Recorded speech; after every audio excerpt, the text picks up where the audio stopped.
bisita sa Biblia na si Satanas musician.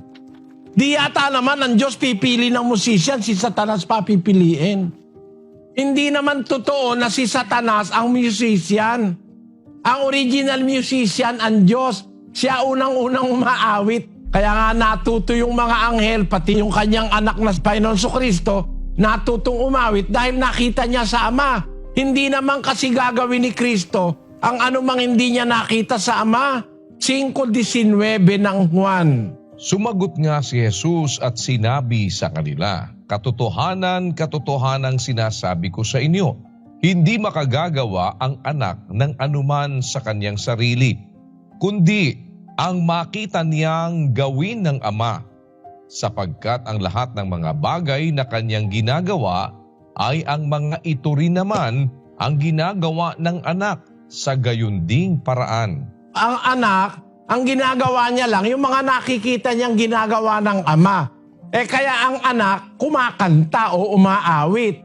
Kasi nakita niya ang Ama kumakanta rin. 5:1 ng Isaias. "Paawitin ninyo ako sa aking pinakamamahal ng awit ng aking minamahal tungkol sa kanyang ubasan. Ang aking pinakamamahal ay may ubasan sa isang mainam na burol." Alam mo kung sino yung pinakamamahal ng Diyos? Si Kristo yon. Parang halimbawa, ang isang ama, mahal niya yung anak niya. Pinagkakanta niya, lalabay pa eh. Marami na ako nakitang ama na nagmamahal sa anak. Para mapatulog yung anak, ma-please yung anak, kinakantahan yung anak eh. Ganon yung Ama sa langit. Ang pangunahing inaawitan niya yung kanyang pinakamamahal. Alam mo kung sino yon? Basahin natin ang 1:5 ng Efeso hanggang 6. "Na tayo'y itinalaga niya ng una pa sa pagkukupkop na tulad sa mga anak sa pamamagitan ni Hesukristo sa ganang kanya, ayon sa minagaling ng kaniyang kalooban, sa ikapupuri ng kaluwalhatian ng kaniyang biyaya na sa atin ay ipinagkaloob na masagana sa minamahal." Ang minamahal dyan ay si Kristo. "This is my beloved Son, in whom I am well pleased. Hear ye Him." Kaya ang beloved sa Biblia ay si Kristo. Meron bang pruweba sa Biblia na si Kristo umaawit talaga? Na kaya siya umaawit, nakikita niya rin ng Ama umaawit din. 2:11 ng Hebreo.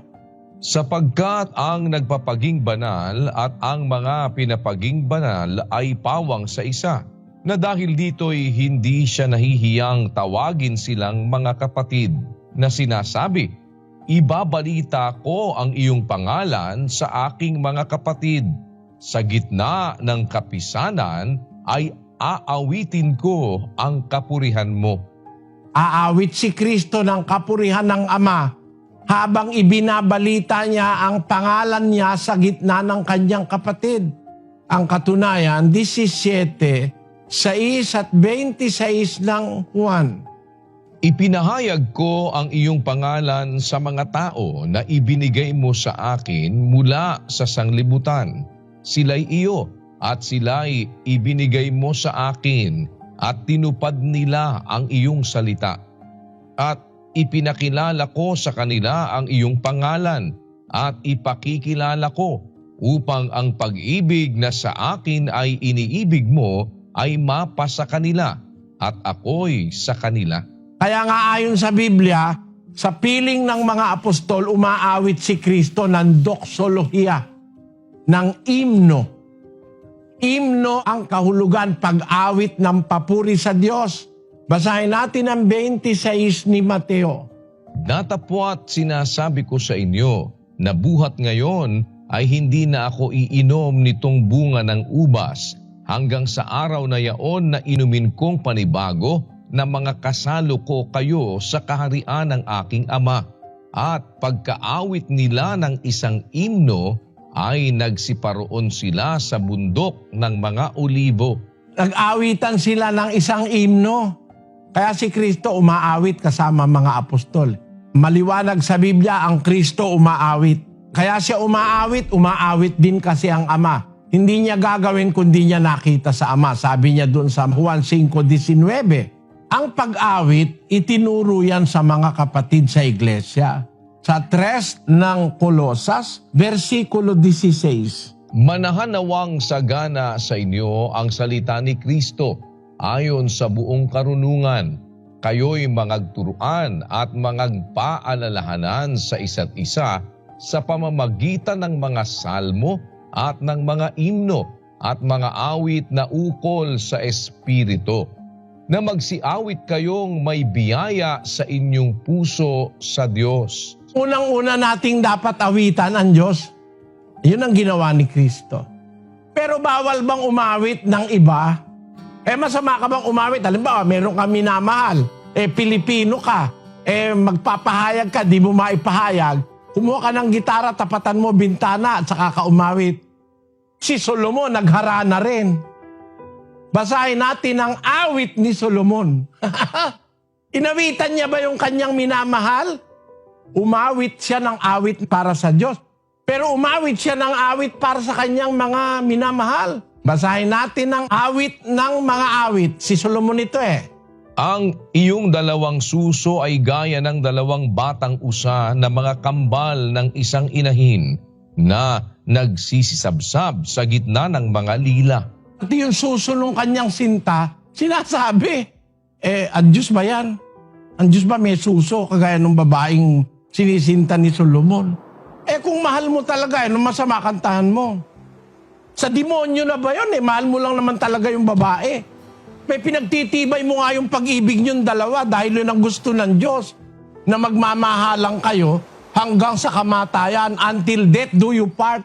Tapos kakanta ka ng ayon sa kalooban ng Diyos na mahal mo yung asawa mo, wala ka ng iba. Sa demonyo ba yun? Nangangako ka lang na mamahalin mo yung asawa mo hanggang matanda na kayo.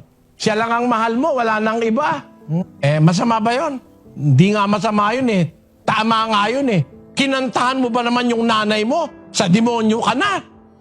Kinantahan mo yung tatay mo. Paano naging sa demonyo kinantahan mo yung tatay mo?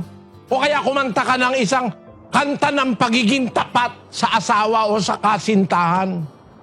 Kahit na yan, ginawa ng kahit sino pa, hindi naman mali ang sinasabi, naman masama kung sabihin mo, ako ay Pilipino. Ako ay Pilipino. Taas noo kahit kanino. Ang Pilipino ay ako. Pero masamang kantahin mo yan. Sa demonyo ba yon? Kaya napakamaling aral niyang sasabihin mo pag kumanta ka ng kanta ng tagalabas, mali na sa demonyo na hindi totoo yun. Meron pa ngang kanta nagbibigay pa ng pag-asa sa mag-asawa Yung kantang How Soon, inasa Biblia yun May reconciliation na ang nagkahiwalay na mag-asawa, sana magkaroon ng reconciliation. Nasa 7:11 yun ng Korinto. Inilagay ngayon sa kanta. Hindi masamang kumanta. Lalo na kung ang kakantahin mo, hindi naman kanta ng pagtataksil. Hindi naman kanta ng kawalangyaan, kagaya nung ginagawa ng iba. Ang kanta mahahalay na kanta. Pero kung ang kanta, kanta ng pagmamahal, pagmamahal sa magulang, pagmamahal sa anak, lalabay, pagmamahal sa kasintahan, pagmamahal sa asawa. Merong kanta nagtuturo ng maganda kahit na yan ay hindi kanta sa iglesia at hindi kanta sa Diyos. May mga kantang nagtuturo ng katapatan, nagtuturo ng paggalang sa magulang. May kanta na nagtuturo ng pagmamahal sa asawa, anak, kamag-anak, kapatid, pati sa bansa. Ang payo ko lang sa iyo, kapatid, huwag kang kakanta ng mga kantang antikristo. Yung mga kantang may blasphemy. Mag-ingat ka lang. Pero kung kinakanta mo naman ukol sa pagmamahal ng lalaki sa babae, asawa sa asawa, kasintahan sa kasintahan, pananatiling tapat, ano naman masama ron? Ang tao hindi masamang kumanta kung hindi naman laban sa Diyos. Lalo na kung nakautos yun sa utos ng Diyos, na mahalin mo yung asawa sa pagmamahal mo. Utos ng Diyos yun, 5:25 ng Epeso Mga lalaki, ibigin ninyo ang inyo-inyong asawa gaya naman ni Kristo na umibig sa iglesia at ibinigay ang kaniyang sarili dahil sa kanya. Singing is an expression of love. Kasama na sa pagmamahal, ang kuminsan kantahan mo yung minamahal mo. Sana maliwanagan yung mga tao na pag nakarinig na ng kanta ng hindi sa kanilang iglesia, parang nandidiri na.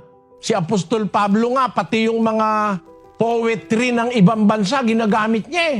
Nung magsalita si San Pablo, sa gitna ng Areopago, doon sa mga Grego na sumasamba sa mga Diyos-Diyusan, doon sa Gresya, ang sabi ni Pablo sa 17:28 ng Gawa, Sapagkat sa kanya tayo'y nangabubuhay at nagsisikilos at mayroon tayong pagkatao na gaya naman ang sinabi ng ilan sa inyong sariling mga manunula sapagkat tayo na may sa kanyang lahi. sinasite ni Pablo ang sinabi ng mga manunula ng Greece. It is a part of the poetry of Greece. In Him we live and move and have our being, as certain also of your own poets have said. Yung poem created by Greek poets, sinabi at isinite ni Apostol Pablo. Sa demonyo ba si Pablo noon? Tama naman yung sinabi na sa Diyos tayo nabubuhay, nakakakilos tayo dahil sa Kanya, at meron tayong pagkatao dahil siya lumalang sa atin. Masama bang sabihin yon? Kaya ang sabi ni Pablo doon sa 17, nung makarating siya sa Greece, ang sabi niya sa 22, At tumindig si Pablo sa gitna ng Areopago at sinabi, Kayong mga lalaking taga-Atenas, sa lahat ng mga bagay ay napapansin kong kayo'y lubhang relihiyoso, sapagkat sa aking pagdaraan at sa pagmamasid ng mga bagay na inyong sinasamba, ay nakasumpong din naman ako ng isang dambana na may sulat na ganito, sa isang Diyos na hindi kilala. Yaon ngang inyong sinasamba sa hindi pagkakilala, siya ang sa inyo'y ibinabalita ko. naglalakad siya doon sa Gresya, nakita niya isang dambana, isang altar. May naka-dedicate na salita, dedicated to an unknown God, sa isang Diyos na di kilala. Yung Diyos na yon na sinasamba nyo na hindi nyo kilala, siya ngayon ang ipinakikilala at ibinabalita ko sa inyo. Ginagamit niya yung poesya ng mga Gresya. Kanta pa hindi gamitin ni Pablo. Kaya ako, pagka ang kanta, kapupulutan ng mabuting aral, pinag-aaralan ko yung kante. Wala nga lang akong magandang boses, pero kung maganda boses ko, talagang aaliwin ko kayo sa kakakanta. Hindi masama yung kanta, lalo na kung nagtuturo ng mabuting bagay. Kahit kanta, kahit tula, ano naman ang masama nun? Sabi ni Rizal, ang hindi magmahal sa sariling wika, mahigit sa hayop at malansang isda. Tama naman yun kahit na Pilipino ka, nilalait ng buong mundo, hindi ko kinahihiya ang aking lingwahe rito sa Brazil. At marami ng Brazilian marunong ng Pilipino. Kumakanta na nga sila ng Filipino song Kaya masasabi ko, let us be proud to be Filipinos and let us not be ashamed of using our language. Kaya dito sa Brazil, ang maraming Portuguese kung magsalita ngayon, salamat po sa Diyos.